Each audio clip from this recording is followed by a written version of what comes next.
안녕하세요. 안녕하십니까? 네, 오늘은 대쟁토 6번째 시간입니다. 예, 제목이 무엇인가요? 두 증인. 예, 두 증인. 두 증인이라는 제목으로 우리 오늘 공부를 해보겠습니다. 다 같이 한번 기억자를 볼까요? 푸른 마르고 꽃은 시드나 우리 하나님의 말씀은 영원히 서리라. 이사야 40장 8절. 예, 제목은 두 증인인데 기억절은 예, 하나님의 말씀과 관련된 성경절을 채택하고 있죠. 네. 여기 보면 이제 기억제에서 뭐라고 얘기를 하고 있나요? 푸른 마르고 꽃은 시드나 하나님의 말씀은 영원하다고 그랬잖아요. 네. 그래서 여기 그림에 보시는 것처럼 참 이쁜 꽃이 피어요. 그렇죠? 네, 코스모스네요. 예, 아주 네. 이쁜데 이게 시간이 지나면 어떻게 되나요? 마르네요. 예, 마르죠.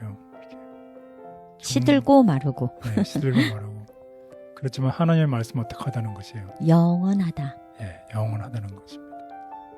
또 한번 보면 지금 무슨 그림이 보이시나요? 성경책이 보입니다. 성경책이 어떻게 보이시나요? 왼쪽은 불에 타 있고 오른쪽은 누군가가 성경을 읽고 있는 모습인데요. 예, 그렇습니다. 그래서 오늘 이제 두 증인이라는 키워드에 관련해서 이 그림을 제가 이제 뽑았는데 이 성경책이 불타고 있어요. 그래서 이제 두 증인, 여러분이 다 이제 짐작하셨겠지만 두 증인은 이 구약과 성경, 구약과 신약, 성경을 얘기하고 있습니다. 그래서 성경책이 불태워져서 더 이상 사람들이 읽지 못하도록 하는 것, 그것이 다른 말로는 여기에서 두 증인이 죽는다는 표현을 쓰고 있어요. 그러면 증인이 구약과 신약을 말씀하시는 거예요? 이런 증인이 이제 죽었고, 그런데 그 다음에 보면 그 죽었던 증인이 어떻게 성경책을 읽고 있잖아요. 네. 그래서 그 증인에게 하나님의 생기가 들어감으로 해서 다시 성경이 부활해서 모든 사람들이 그 성경을 더 많이 읽게 된다는 거죠. 그래서 아무 중세기 시대에 보면 이 사람들로 하여금 성경을 읽지 못하도록 했잖아요. 또 성경을 개혁자들이 성경을 번역해서 나왔는데 출판했는데 그 성경책을 어떻게 해요? 다 그냥 불태우는 거죠. 그래서 하나님의 말씀이 완전히 더 이상 이 세상에 존재하지 않는 것처럼 죽은 것처럼 보이는 것, 두 증인이 죽은 것처럼 보였을 때에 오히려 다시 예수님께 십자가에서 부활하신 것처럼 이 성경이 다시 살아나서 모든 사람들에게, 오늘날은 성경이 베스트셀러잖아요. 네. 그래서 모든 사람에게 다시 읽혀진다는 그런 내용을 가지고서 오늘 공부를 해보겠습니다. 그래서 그 내용을 한번 우리 들어가 보겠습니다. 우리가 지금까지 이 말씀을 지키기 위해서 정말 충실한 종교 기획자들에서 많이 배웠잖아요. 네. 특별히 중세시대 이 교회에는 충실한 기독교인들이 핍박받고 그럼에도 불구하고 성경의 진리를 계속 지냈어요.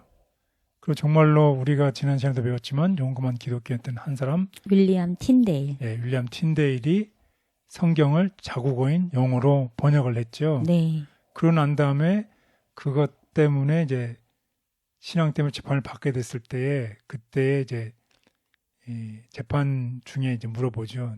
누가 너에게 가장 큰 도움을 주었느냐 했더니 참으로 이제 충격적인 대답을 하는 거예요.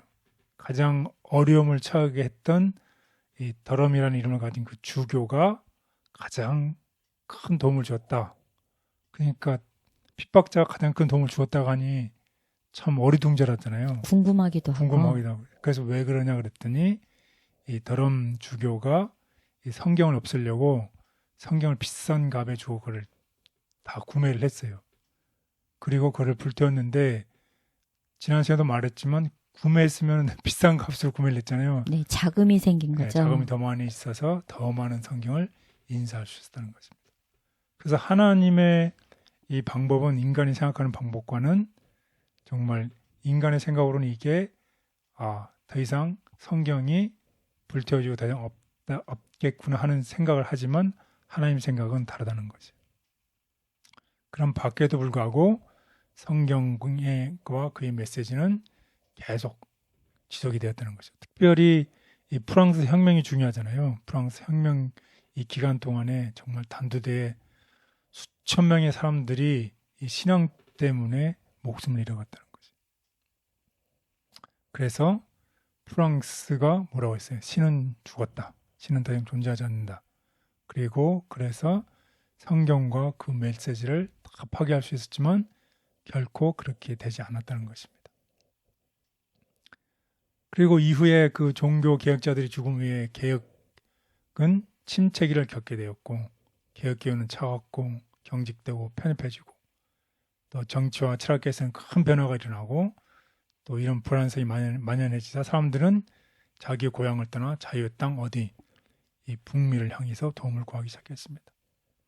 그 유럽 쪽에서는 위기에 이 혁명이 형태로 발발했고 그 다음에 프랑스는 근대 최초의 무신론 국가, 신은 죽었다라고 하는 무신론 국가가 되었고 그렇지만 하나님께서는 두 증인을 보존해 두셨다는 것입니다. 하나님의 말씀은 끝까지 오늘 기억절에 나와 있는 것처럼 꽃과 풀은 시들고 마르지만 어떻게 하나님의 말씀은 영원하다. 영원히 서 있다는 기억절의 말씀을 기억하시면서 우리 공부를 계속하겠습니다. 네, 이렇게 말씀을 들어서 한면으로 이렇게 쭉 과거를 듣다 보니까 이 성경이 유지하고 전파되기까지 보존하기까지 우여곡절이 많았네요. 그렇죠. 그래서 이 성경이 그냥 우리에게 오는 이 성경이 그냥 우리에게 의미 없이 그냥 아무런 거 없이 오는 것이 아니라 이런 개혁자들의 죽음을 통해서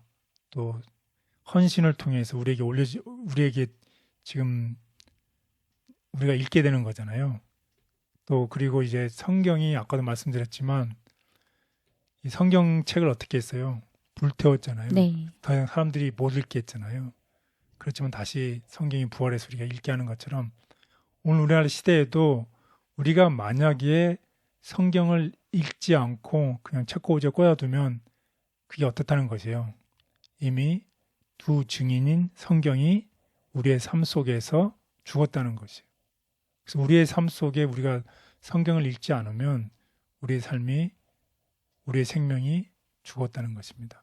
그래서 아까도 말씀드렸지만 이 두 증인에게 생기가 부어져서 다시 부활했던 것처럼 오늘 우리의 삶 속에서도 하나님의 생기가 우리에게 부어져서 우리가 성경 말씀을 읽음으로 인해서 다시 우리가 하나님의 말씀이 영원히 서 있는 이런 우리 모두가 되기를 바라겠습니다.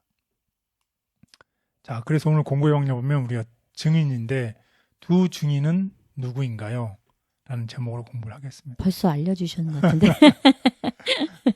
이미 답을 알고 공부를 하면 쉽잖아요. 네. 예, 두 증인은 누구인가요? 두 증인은 이 증언을 해야 되는데 증인은 증언을 해야 되잖아요. 근데 얼마나 오랫동안 증언을 해야 할까요? 그런데 이 증인이 어떻게 죽었어요? 죽었나요? 예. 네. 죽어서 끝나는 게 아니라 증인이 부활했어요. 부활하고 난 다음에 무슨 일이 일어났을까요? 승천했어요. 예. 이런 제목으로 공부를 하겠습니다. 그래서 우리 다음 같은 타이틀로 공부를 해보겠습니다. 첫 번째 날은요. 두 증인. 예, 두 번째 날은 예언적 기간. 예, 이 두 증인이 예언을 해야 되는데 얼마의 시간 동안 예언을 해야 될까요? 그리고 세 번째는 죽임 당한 두 증인. 예, 이 증인들이 죽임을 당했어요. 그리고 끝나는 게 아니라 네 번째 날은 부활한 두 증인. 예, 증인들이 부활했다는 것이죠. 그러나서 마지막 날은 승리한 진리. 예, 영원히 이 하나님의 말씀은 영원히 승리한다는 이런 내용으로 우리 공부를 해보도록 하겠습니다. 그래서 오늘의 배울 점입니다. 두 증인의 예언은 하나님의 말씀에 대한 중세 교회의 핍박과 일치한다. 말씀은 타버린 잿더미 같은 상황에서도 다시 빛을 발하며 어려움 가운데서도 승리했다. 가장 악의적인 프랑스 혁명의 공격에도 하나님의 말씀은 여전히 살아서 말씀을 따르는 사람의 마음에 생명력을 주었다.